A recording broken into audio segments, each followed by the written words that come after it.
Dois peritos, mesma faculdade, mesma formação superior, mesmo CRC. Só que um foi nomeado numa perícia de R$ 1.500, em que ele vai receber daqui a um ano ou talvez nem receba, e o outro foi nomeado numa perícia de R$ 15.000, onde ele vai receber 50% antecipados e os outros 50% após a entrega do laudo. Se você quer entender onde, como e por que isso acontece, fica nessa aula até o final. E você vai entender também o impacto da inteligência artificial nesses honorários. Eu sou o professor Aldri Souza, perito contábil financeiro com mais de 25 anos de experiência e já formei centenas e centenas de peritos atuantes. E tenho observado nos últimos 2 anos que o mercado pericial passou por uma revolução não em vista nos 20 anos anteriores. E essa aula aqui tem 3 coisas que você precisa saber antes do final do ano.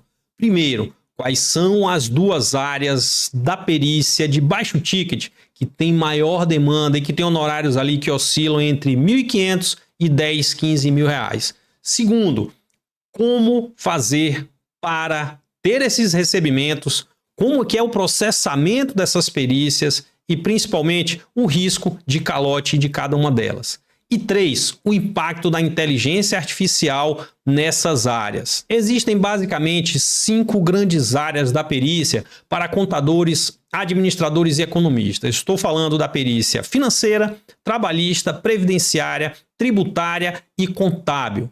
E eu vou separar para você aqui, olha, as 2 áreas que têm maior demanda, maior volume. São áreas que são parecidas porque aglutinam ali aqueles exames que nós chamamos de perícias de baixo ticket, mas que são, na verdade, muito diferentes, embora sejam irmãs nessa qualificação. Pois então, vamos lá. Eu estou falando aqui, olha, da perícia financeira e da perícia trabalhista.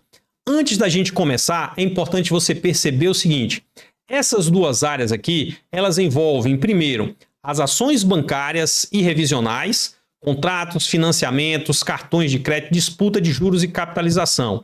Estou falando da perícia financeira. Na perícia financeira, você tem ali a perícia que acontece na Justiça Comum, a civil, estadual e federal.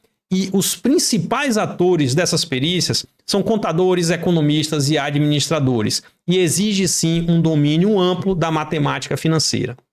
A segunda perícia é a perícia trabalhista, que tem como escopo o trabalho em cima de verbas rescisórias, horas extras, adicionais, insalubridade, noturno, FGTS e os impactos previdenciários. Além de que ela atua onde? Na Justiça Federal do Trabalho.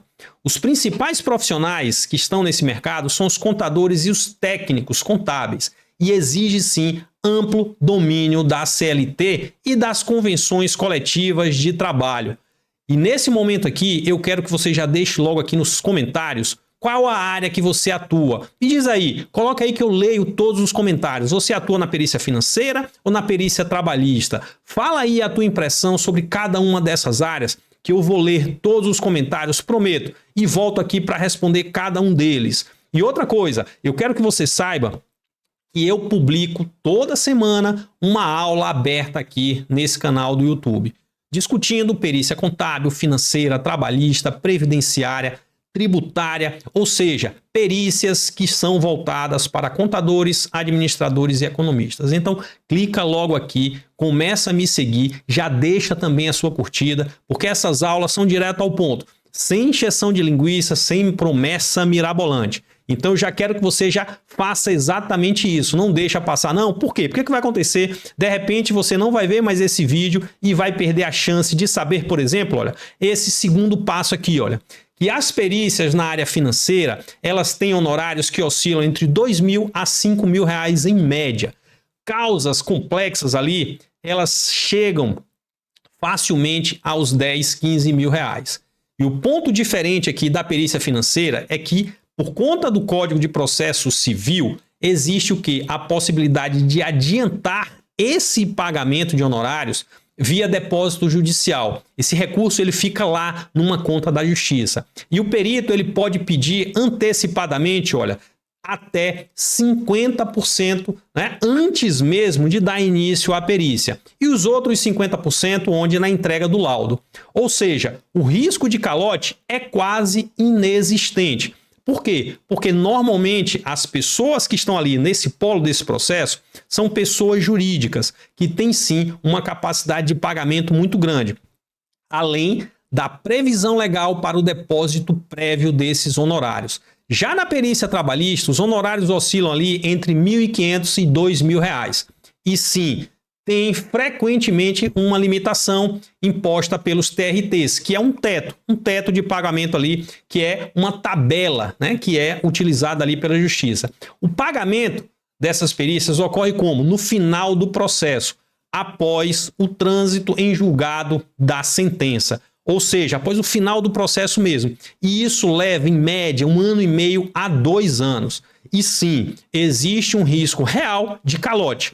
Existe, além da alta incidência da justiça gratuita, quando o perito ele é remunerado com base em quê? Numa tabela defasada dos TRTs. E isso causa, sim, um impacto muito severo, né, na subsistência dos profissionais. Tá? E o terceiro ponto aqui, olha, que é fundamental que você entenda, é o impacto das tecnologias. Na perícia financeira, você tem ali, olha, a natureza e a complexidade dos cálculos, né, dos trabalhos, eles são extremamente personalizados. Por quê? Porque nós estamos falando de cálculos relacionados a vários tipos de contratos, onde se analisa a tabela price, saque, anatocismo.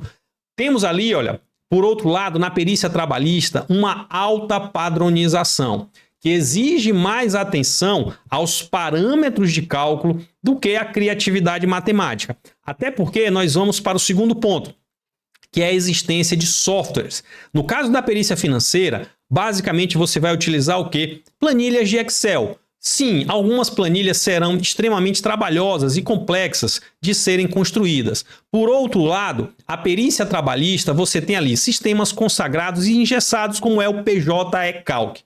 Agora, falando sobre o impacto da inteligência artificial, é importante que você perceba o seguinte, que a inteligência artificial tende a ter um impacto muito menor nas perícias financeiras. Por quê? Porque a perícia financeira exige o quê? Uma assistência ali analítica, foco em teses técnicas discutidas pela justiça e pelos advogados. Então você tem ali a análise de contratos e essa aceleração dos exames. Então, a inteligência artificial vai entrar ali para dar velocidade ao trabalho pericial. Já na perícia trabalhista, como nós temos ali exames que são muito padronizados e engessados, nós temos ali o quê? A inteligência artificial auxiliando fortemente também na velocidade e no processamento e no volume de análise dos dados, tanto na leitura de petições como na validação de cálculos. Só que veja só, como nós estamos diante de um exame que tem tarefas extremamente repetitivas, nós estamos diante de quê? De um tipo de perícia que pode sim ser substituída pela inteligência artificial e por sistemas, como nós temos hoje o PJ e-Calc. Já na perícia financeira, na perícia civil de maneira geral, esse risco ele é muito menor. Como eu disse, nós temos ali uma variedade muito maior de exames, onde se exige uma criatividade, uma capacidade analítica muito melhor. E eu volto a repetir, todos os dias, a inteligência artificial ela é uma ferramenta. Ela não vai pura e simplesmente resolver todos os seus problemas. Mas anota isso aí, a inteligência artificial ela talvez não substitua todos os peritos. Tá? Mas ela certamente vai auxiliar muito aqueles peritos que conhecem inteligência artificial e esses sim vão substituir esses peritos que estão defasados. Então já curte logo esse vídeo, compartilha com alguém que está interessado em entrar no mercado pericial e não esquece, todas as quartas-feiras, 19h07, tem uma aula aberta aqui no Instituto IFS para você que está interessado em entrar no mercado pericial. Beleza? Então eu te vejo na próxima quarta-feira.